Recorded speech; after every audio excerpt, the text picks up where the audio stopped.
주님의 이름으로 문안드립니다. 여러분 텔레비전에 많이 출연하는 김창옥 씨를 아시지요? 이분이 기독교 신앙의 소유자로 보여집니다. 김창옥 씨가 기독교 강연을 하실 때 이런 이야기를 했습니다. 그분이 웨스터민스터 신앙 고백 소요리 문답을 읽으셨다고 합니다. 여러분 이거 읽어보신 적 있으십니까? 교회 오래 출석해도 이 소요리 문답의 존재조차 모르는 사람이 많은데 그 김창옥 씨가 이 웨스터민스터 소요리 문답을 읽으셨다 합니다. 그 소요리 문답 1번이 무엇이냐 하면 인간의 목적은 하나님을 기뻐하라, 하나님을 즐거워하라는 것입니다. 김창욱 씨가 이 말씀을 전달을 하면서 하나님을 기쁘시게 하라와 하나님을 기뻐하라, 이 두 가지는 하늘과 땅 차이라고 설명을 합니다. 만약 하나님을 기쁘시게 하라, 이것이 소요리 문답 1번이라면 하나님을 위해 우리가 할 일이 많다는 것입니다. 봉사도 많이 해야 되고 예배도 잘 드려야 되고 헌금도 많이 해야지 하나님을 기쁘시게 하는 것이라는 조건이 이루어진다는 것입니다. 그런데 기뻐하라는 좀 다릅니다. 그분의 존재 자체를 기뻐하는 것입니다. 아버지를 기뻐한다는 것, 이거 쉽지가 않습니다. 제가 젊은 부부 공동체를 인도하고 있는데 아버지 이야기를 많이 듣습니다. 아버지가 집에 오래 있으면 아이들이 별로 좋아하지 않는다고 합니다. 오히려 아버지가 오래 나가 있는 것이 좋다고 하더군요. 아버지 좀 출장 좀 많이 다녀오세요. 어린 자녀들이 이렇게 말을 한다는 것입니다. 그것은 아버지를 기뻐하는 것이 아니죠. 아버지가 집에서 저녁을 먹으면 더러 불편하다는 가정도 있습니다. 제가 죄송하지만 제 자랑을 좀 하겠습니다. 저에게는요, 아무 말도 안 드렸는데, 저에게는요, 퇴근하는 맛이 있습니다. 제가 퇴근을 하면 항상 초등학교 4학년 제 둘째 딸아이가 저를 와락 안아줍니다. 목에 매달려 있습니다. 이게 퇴근하는 맛입니다. 그것이 아버지를 기뻐하는 것이 아닌가라는 생각을 하게 됩니다. 제 둘째 딸은 저를 볼 때마다 와락 안아줍니다. 두 발이 땅에 떨어져서 공중에 매달려 저를 안아줍니다. 그리고 가끔 자신이 아이스크림을 먹고 싶을 때 자신의 아이스크림만 사오는 것이 아니라 자신의 용돈을 털어 아빠의 아이스크림까지 사옵니다. 놀랍죠? 하지만 저를 위해 사온 아이스크림은 며칠 후에 냉장고에서 둘째가 꺼내 먹었습니다. 하지만 그래도 그 마음이 너무 예쁘지 않습니까? 제 첫째 딸은 이제 중3인데 얼마 전에 할아버지를 만나서 10만 원의 용돈을 받았습니다. 마침 텀블러가 필요했는데 그 10만 원으로 자신의 텀블러를 사고 엄마의 텀블러를 사고 그리고 아빠의 텀블러까지 선물로 구입을 했습니다. 그러다 보니 할아버지께 받은 10만 원을 다 써버렸습니다. 그것을 보면서 제가 생각을 해보니 나는 16에 아버지에게 컵이라도 하나 선물로 사드린 적이 있나 생각해 보았습니다. 없었던 것 같습니다. 그리고 저는 11살에 아버지를 와락 안아드린 적이 있나, 또 아버지를 위해서 용돈을 털어 아이스크림을 하나라도 사드린 적이 있나 생각해 보니 없었던 것 같습니다. 저는 저의 아버지를 많이 기뻐하지 못한 것 같은데 이상하게도 제 자녀들은 저를 기뻐하는 것 같습니다. 제 아버지는 전형적인 경상도 남자로 아주 투박한 분입니다. 제 집에 가면 경상도 출신인 아버지 어머니가 계시고 또 제 남동생이 한 명 있습니다. 제가 본가에 가서 제가 말하지 않으면 아무도 말을 하지 않습니다. 무건수행을 합니다. 침묵 기도실 같습니다. 제가 말하지 않으면 무거운 침묵만이 흘러갑니다. 제가 부모님께 1년에 두세 번 전화를 드리는데 전화를 한 번 할 때마다 2분을 넘기지가 않습니다. 2분이면 통화가 다 끝납니다. 그러다가 지난 달 초에 6월 초에 오랜만에 고향에 내려갔습니다. 저희 아버지가 건강하제 물어보시더니 더 이상 말이 없습니다. 잘 지내나? 밥은 잘 먹고? 별일 없지? 그리고 이제 첫째는 초등학교 졸업하고 중학교 올라가나? 라고 물어보시는 거예요. 그래서 제가 아닙니다. 고등학교에 올라갑니다. 그리고 오랜 침묵이 흘렀습니다. 더 이상 할 말이 없습니다. 그리고 하시는 말씀이 밥 먹자. 현 목사님과 사모님 부부가 오늘 어떻게 지냈어요? 말하니까 매일 그렇지.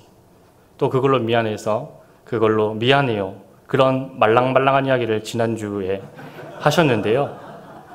저희 집에서는 그런 역사가 일어난 적이 없습니다.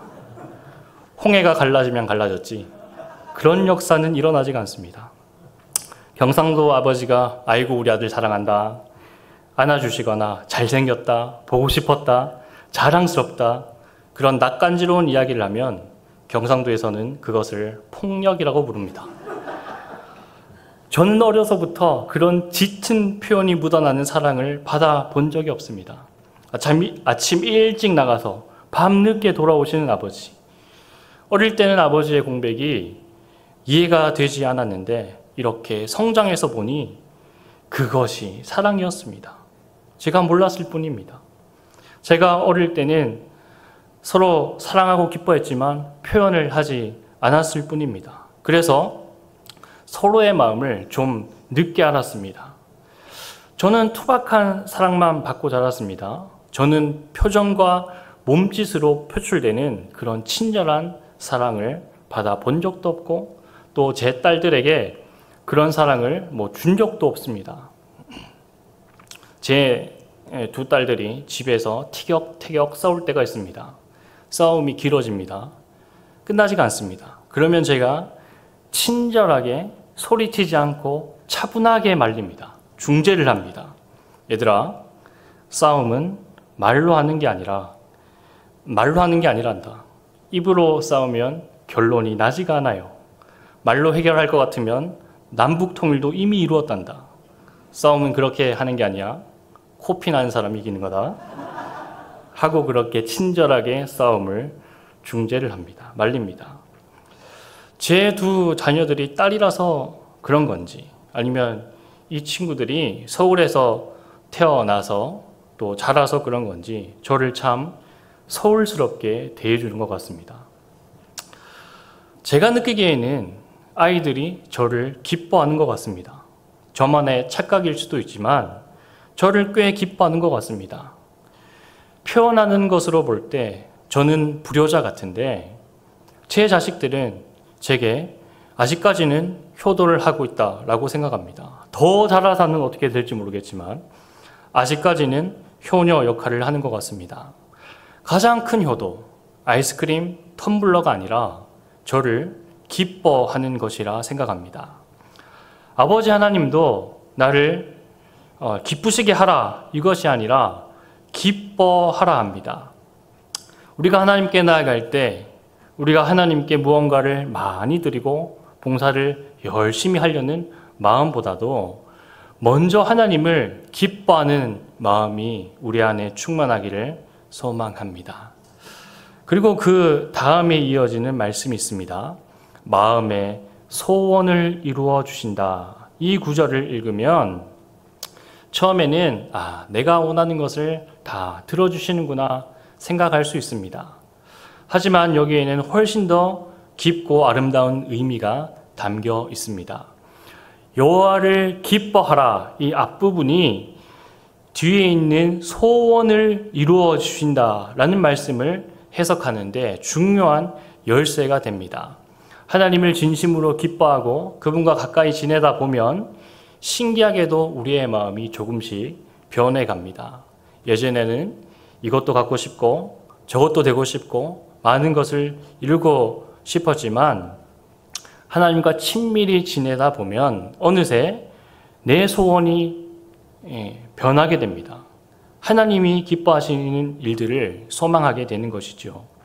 마치 좋은 친구와 오랫동안 함께 지내다 보면 그 친구와 취향이 비슷해지는 것처럼 하나님과 가까워질수록 우리의 취향도 하나님을 닮아가게 되는 것입니다. 그리고 그런 마음에서 우러나는 소원을 하나님께서 기쁘시게 이루어 주신다는 것입니다. 우리는 살다가 보면 세상의 풍파에 시달리고 크고 작은 고통에 마음이 다치기도 합니다. 누군가는 말합니다. 마치 이리 치이고 저리 치인 찌그러진 깡통이 내 모습 같다고, 자신 같다고 말합니다. 처음에 그 반짝거림은 사라지고 모양도 흐트러진 채 제자리를 찾기가 어려운 그런 깡통 말입니다. 그러나 하나님은 우리를 그런 깡통으로 보시지 않습니다. 하나님은 찌그러진 모습조차 품으시고 버려진 것처럼 느껴지는 우리를 여전히 귀하게 여기십니다.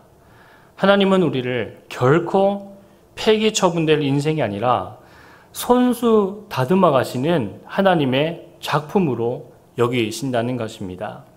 상처난 부분까지도 하나님의 사랑 안에서 다시 쓰이고 금이 간 자리마다 은혜로 덧입혀지시는 은총의 사람이 바로 성도라는 것입니다. 필라델피아 대학교 박물관에는 2세기경에 로마에서 제작된 것으로 추정되는 헤라클레스의 두상, 헤라클레스의 머리가 소장 전시되어 있습니다. 그런데 이 헤라클레스의 코가 거의 없습니다. 코끝에 있는 이 삼각형 부분이 파손되어 사라져 버렸습니다. 그리스 로마의 오래된 조각상들을 보면 팔이 떨어져 나가고 코끝이 깎여서 없어진 경우가 많습니다. 그러나 그 작품들이 좀 손상이 있다고 해서 그 조각상들을 분리수거를 하거나 재활용을 하지 않습니다. 곳곳이 훼손되어 있어도 그 가치는 여전히 높기 때문에 박물관에 소중히 보존되어 있는 것입니다. 혹시 내 마음이 무너져 있다면 다시 한번 기억해 봐야 할 것은 나는 찌그러진 깡통이 아니라 하나님께서 아름답게 빚어가시는 걸작이라는 것입니다. 하나님은 그 손으로 내 삶을 오늘도 다정히 어루만지고 계십니다. 하나님과 오랜 시간 교제를 하다 보면 취향이 비슷해지고 소원이 비슷해집니다. 그렇다면 하나님의 소원은 무엇입니까? 하나님의 소원은 나 자신을 작품으로 보는 것입니다. 나 자신을 실패자, 낙오자로 내버려 두는 것이 아니라 나 자신을 소중히 여기고 귀중한 사람으로 바라보는 것이 바로 하나님의 소원이라는 것입니다. 제가 작년 7월 30일부터 운동 일지를 기록을 했습니다. 운동 일기입니다. 어떤 운동을 했는지 매일 기록을 했는데 330일 중에 170일을 운동을 했습니다.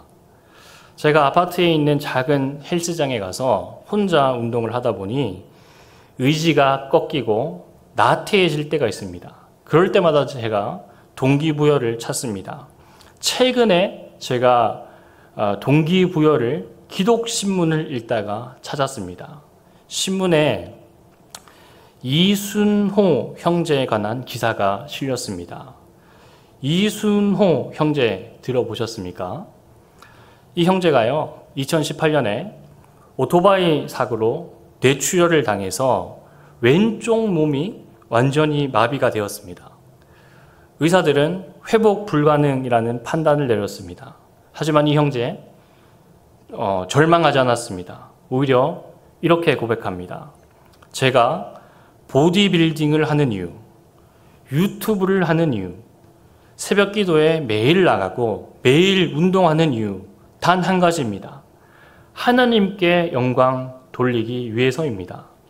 제 삶의 주인은 제가 아니라 하나님이시거든요. 에베소서 2장 10절에 바울은 우리를 가리켜 그가 만드신 바라 표현합니다. 이 헬라어 원문에서는 이 말을 우리가 잘 알다시피 포이에마라 기록합니다. 이것은 단순한 작품이 아닙니다. 예술가가 혼신을 다해 창조한 걸작품, 최고의 작품을 의미합니다.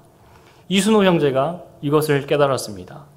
세상 사람들은 그를 편마비 장애를 이기고 보디빌더가 된 기적의 사나이라고 부르지만 그는 자신을 하나님을 위해 살아가는 그저 작은 사람이라 소개합니다. 하나님께서 우리를 작품으로 포이에마로 지으신 목적이 무엇입니까? 그것은 우리가 포기하지 않고 최선을 다해 자신을 사랑하며 살아가는 것입니다. 이 이순호 형제의 고백을 한번 들어보겠습니다. 운동은 재활이 아니라 예배였습니다. 처음 잡는 아령은 근육보다 의지를 세우는 도구였습니다. 오른팔 하나로 바벨을 들고 한쪽 다리로 균형을 잡으며 고통의 반복 속에서도 그는 웃었습니다. 패배감이 없었습니다. 올해 초입니다. 2025년 초 이순호 형제가 갑상선암 진단을 받았습니다. 그러나 그는 보디빌딩 시합 준비를 멈추지 않았습니다. 수술은 시합이 끝난 뒤에 받자 하고 하나님께 드리는 예배를 중단할 수 없다는 고백 속에서 그는 계속해서 전진했습니다. 이것이 바로 하나님의 소원이 아닐까라는 묵상을 해봅니다. 우리가 어떤 상황에서도 포기하지 않고 하나님의 작품인 자신을 사랑하며 최선을 다해 살아가는 것입니다. 이 이순호 형제의 기도 제목은 이렇습니다. 사고로 잃은 왼쪽 몸보다 더 무서운 건 믿음 없이 살아가는 마음이었습니다. 지금도 매일 오른손으로 제 영혼을 일으키는 기도를 드립니다. 하나님의 포이에마로 살아간다는 것, 매일 영혼을 일으키는 것입니다. 육체의 한계를 인정하되 영혼의 무한한 가능성을 믿는 것입니다. 자신을 사랑하되 그 사랑의 근거를 하나님의 사랑에 두는 것입니다. 이것이 하나님의 소원일 줄 믿습니다. 고통과 어려움이 끝이 아니라 하나님께서 일하시는 시작이 될 수 있습니다. 우리가 지금 어떤 상황에 있든지 어떤 한계를 느끼고 있든지 기억할 것은 우리가 하나님을 기뻐하는 것이 우리를 창조하신 목적이라는 것입니다. 여기서 몇 번 더 찌그러질 수 있고 몇 번 더 긁힐 수 있지만 여전히 나 자신은 하나님께서 혼신을 다해 만드신 걸작품이라는 것입니다. 하나님의 소원은 단순합니다. 포기하지 않고 최선을 다해 자신을 사랑하며 그 사랑을 통해 하나님께 영광을 돌리는 것입니다. 어떤 상황에 있어든지 하나님을 기뻐하는 것, 그것이 하나님의 소원일 줄 믿습니다. 오늘도 하나님은 우리의 삶을 조용히 그러나 정성스럽게 빚어가고 계십니다. 나의 욕심을 채우기 위한 인생이 아니라 하나님의 뜻 이루어가는 소원으로 살아가는 삶, 그것이 진정한 기쁨이며 그것이 바로 하나님이 우리에게 바라시는 삶일 줄 믿습니다. 그러니 우리는 하나님을 기뻐합시다. 하나님과 더 가까이 합시다. 그러면 어느 순간 우리 마음속에 심겨진 소원이 하나님의 소원과 닮아 있음을 발견하게 될 것입니다. 그리고 그 소원을 하나님께서 반드시 이루어 주실 것입니다. 아멘.